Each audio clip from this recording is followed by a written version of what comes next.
Hello all you Spookytoberfest fans, I'm Dakian with another update on how it's going with my Mantic Kings of War Undead Army editions. You're looking at the prepped and primed Pegasus for the Vampire Lord. The actual Pegasus itself is only primed. The base is pretty much done, except for static grass, but and maybe some other foliage, but that I will be adding on after all the painting is done, just before varnishing, just before I seal it. So that's pretty much it. I am done with the base for Ilona, I think. We will see how it looks on camera. If I, as usual, spot any mistakes I need to clean up. But otherwise I'm pretty happy with it. And those two things are, well, since last time, that's the majority of what I've gotten done, the basing work.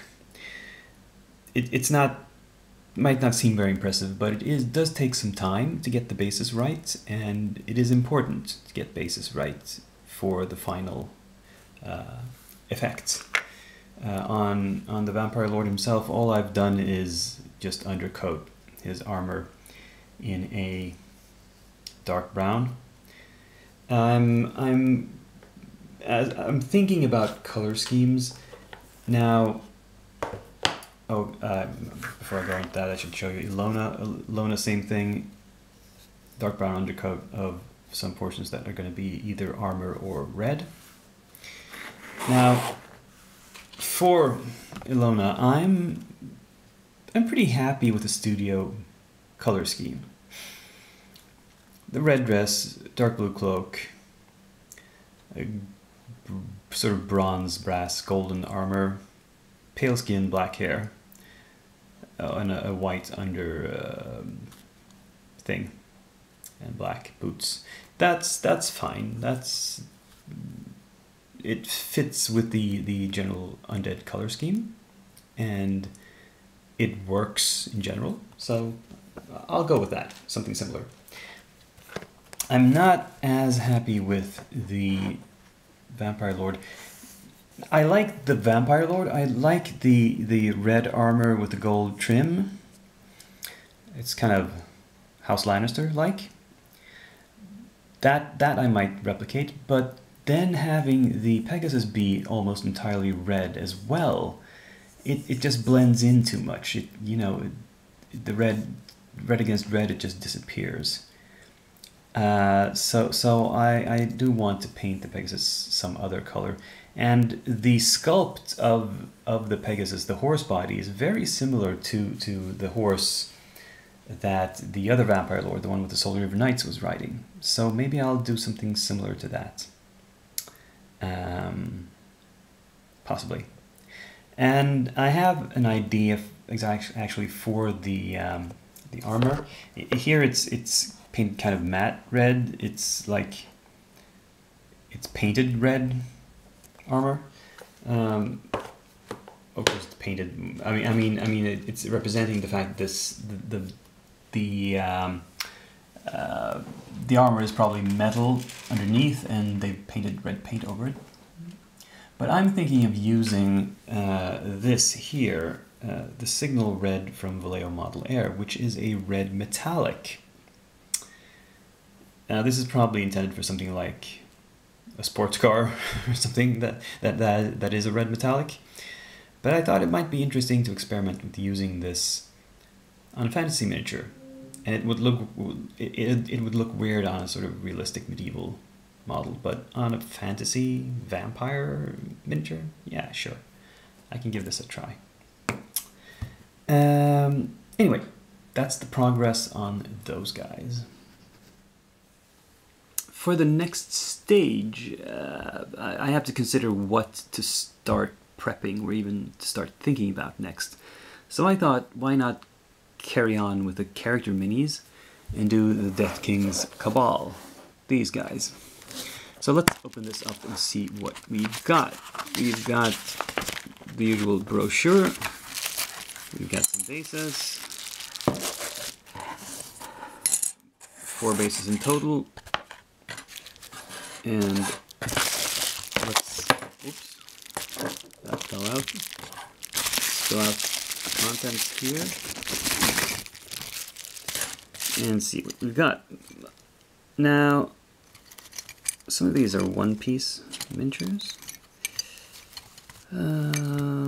Okay, so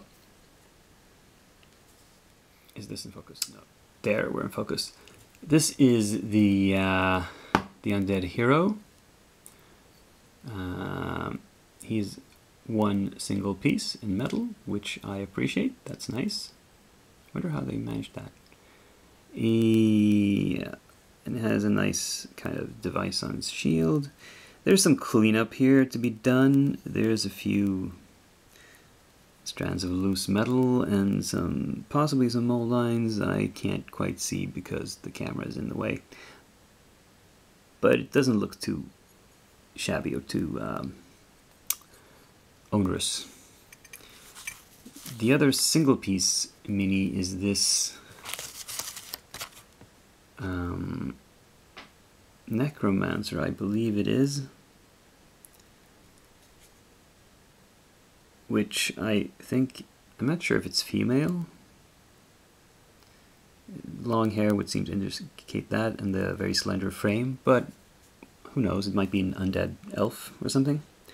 Holding 2 staves with some sort of thing running between them.